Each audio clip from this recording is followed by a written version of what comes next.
Hello everyone, welcome back to my channel. अगर आप stock market को स्टेप बाय स्टेप सीखना चाहते हो तो आज आप बिल्कुल सही चैनल पे आ गए हैं। इस चैनल के ऊपर अब आपको step by step stock market सीखने को मिलने वाला है। चलो, हो सकता है अभी शायद आप स्टॉक मार्केट में बिल्कुल बिगिनर हो, तो आपका स्टॉक मार्केट में पहला फोकस क्या होना चाहिए। आज कई सारे ऐसे लोग भी हैं जिन्हें स्टॉक मार्केट का एस भी नहीं पता होता, तो मान लेते हैं शायद आज आपको भी नहीं पता हो। आज आप बिल्कुल नए हो, स्टॉक मार्केट को सीखना चाहते हो, तो कैसे शुरू करेंगे। तो ये चार्ट आप देख सकते हैं, निफ्टी का, बैंक निफ्टी का, सेंसेक्स का, स्टॉक्स में क्या किया जा सकता है, कैसे ट्रेड होता है, कैसे स्टॉक मार्केट में पैसा बनता है, तो हम सब बातें करेंगे। और हाँ, हम थोड़ा सा डीप भी जाने वाले हैं। इसमें जो आप सीखोगे स्टॉक मार्केट से रिलेटेड, तो आप मेरे साथ बने रहिए। तो हम स्टार्ट करते हैं।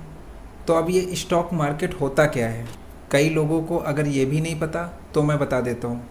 तो एक ऐसी मार्केट जिसमें स्टॉक्स का लेन देन होता है। अब ये स्टॉक्स क्या होते हैं, आपने सुना होगा टीसीएस, रिलायंस, टाटा मोटर्स का स्टॉक्स और बहुत सारी कंपनियों का आपने नाम सुना होगा। देखिए, कोई भी कंपनी को चलाने के लिए सबसे इम्पोर्टेंट होता है पैसा। अब ये पैसा कहाँ से आएगा। देखो, एक तो आ सकता है उधार लेके, यानी डेप्ट लेके, कर्जा लेके, और दूसरा कंपनी की हिस्सेदारी बेचकर। तो अपनी कंपनी के शेयर्स बेच देते हैं, शेयर्स के बदले में मार्केट से पैसा उठा लेते हैं। तो जब फर्स्ट टाइम कंपनी मार्केट से पैसा उठाती है तो उसे बोलते हैं आईपीओ। तो उसमें कंपनी बताती है कि भाई मैं आज अपना शेयर कितने पैसे में बेच रही हूँ। तो अगर कोई भी चाहे वो शेयर खरीद सकता है। आप चाहे स्टॉक मार्केट बोल लीजिए, चाहे शेयर बोल लीजिए, वो एक ही बात है। आप किसी कंपनी का शेयर खरीदते हैं या स्टॉक्स खरीदते हैं तो इट इज़ सेम। आपको कंफ्यूज नहीं होना है कि स्टॉक मार्केट, शेयर मार्केट अलग अलग है। नहीं, एक ही बात है। देखो, कंपनी फर्स्ट टाइम अपने शेयर के बदले पैसा उठाएगी या मांगेगी तो उसे बोलते हैं आईपीओ, मतलब इनिशियल पब्लिक ऑफरिंग। अभी मैं आपके लिए स्टॉक मार्केट पे एक क्रैश कोर्स लेके आने वाला हूँ, जिसके अंदर आप सीखेंगे वो पहले देख लीजिए। तो सबसे पहले हम बात करते हैं स्टॉक मार्केट की।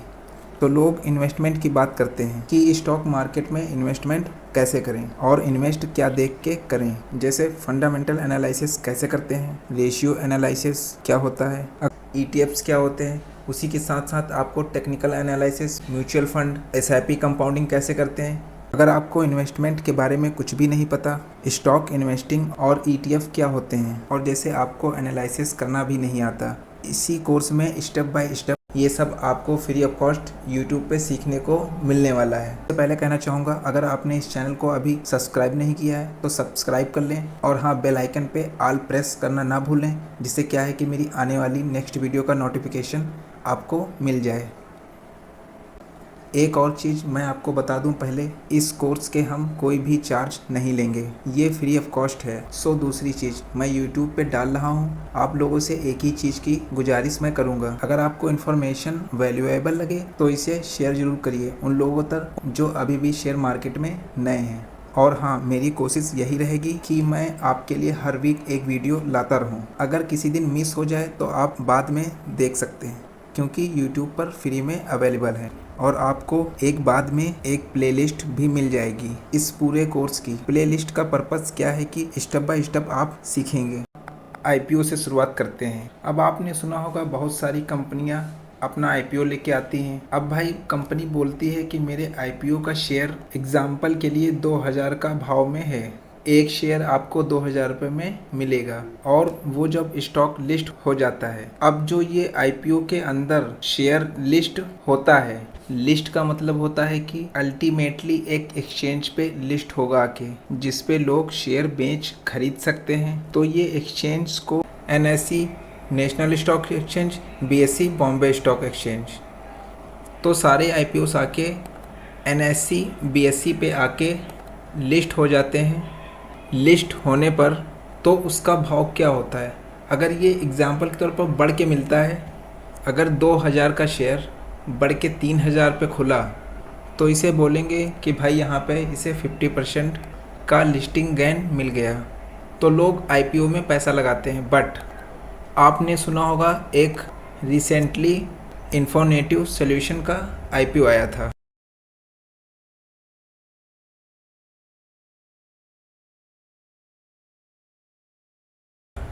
अब जैसे एग्जाम्पल पर 1000 भाव है इसका और वो खुलता है 700 पे, तो इसे बोलते हैं 300 रुपये डिस्काउंट में खुला, 30% डिस्काउंट में खुला।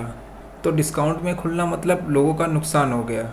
इसी तरीके से एग्जाम्पल है कि इन्फॉर्मेटिव सॉल्यूशन में लोगों का नुकसान हुआ। तो अब ये नहीं है कि मार्केट में आप सुनते हो कि जो भी चीज़ हो सारी सही होंगी। कई सारे ऐसे लोग होते हैं जो आईपीओ में पैसा लगाना अच्छा मानते हैं और उनको अच्छे लिस्टिंग गेन भी मिलते हैं। और कई सारे आईपीओस ऐसे भी होते हैं जिसमें कंपनी चाहती है कि हम मार्केट से पैसा उठाएं, जैसे इन्फॉर्मेटिव सॉल्यूशन, बट उसमें लोगों का अल्टीमेटली फ़ायदा नहीं हुआ। तो अब आपका कैसे फ़ायदा होगा इसे समझना बहुत ज़रूरी है। अभी तक इतनी चीज़ें हमने डिस्कशन की, आपको समझ में आ गई होंगी। अगर आप नए हो तो इसे समझिएगा। यहाँ पे हमने एक बात करी कि एक्सचेंज होता है जिसका काम क्या होता है, बायर और सेलर को मिलाना।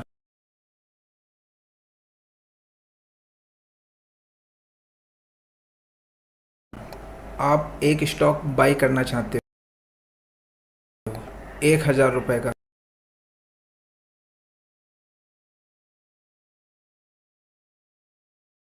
बट जो बेचना चाहता है, सेल करना चाहता है और वो 1005 रुपये में करना चाहता है, तो कैसे मिलेगा बायर और सेलर? वो काम होता है एक्सचेंज का। तो एक्सचेंज की बात कर लें तो यहाँ पे एक कॉन्सेप्ट आता है। कॉन्सेप्ट समझना आपको बहुत ही ज़रूरी है। तो मैं आपको बताता हूँ बायर और सेलर, इसे यहाँ पर समझिएगा। इसे बेट और आस्क कहते हैं। अब यहाँ पे समझिएगा, जो बायर होता है वो हमेशा बेट लगाता है। अब बेट लगाई उसने 1000 रुपये की, और जो आस्क है यानी सेलर, उसने बेट लगाई 1005 रुपये की। अब इसके बीच में डिफरेंस हो रहा है जिसे हम कहते हैं लिक्विडिटी। लिक्विडिटी अच्छी है। तो अब जो मैं ये बोल रहा हूँ हो सकता है आपके लिए नया हो, तो आप सुन लीजिए, आपके लिए फर्स्ट टाइम है। तो अब इसका मतलब क्या होता है कि कोई 1000 रुपये ख़रीदना चाहता है और कोई 1000 रुपये बेचना चाहता है, तो मतलब इमीडिएटली ट्रांजैक्शन हो जाएगा। तो इसे बोलते हैं लिक्विडिटी अच्छी है। चलो मैं आपको दिखाता हूँ।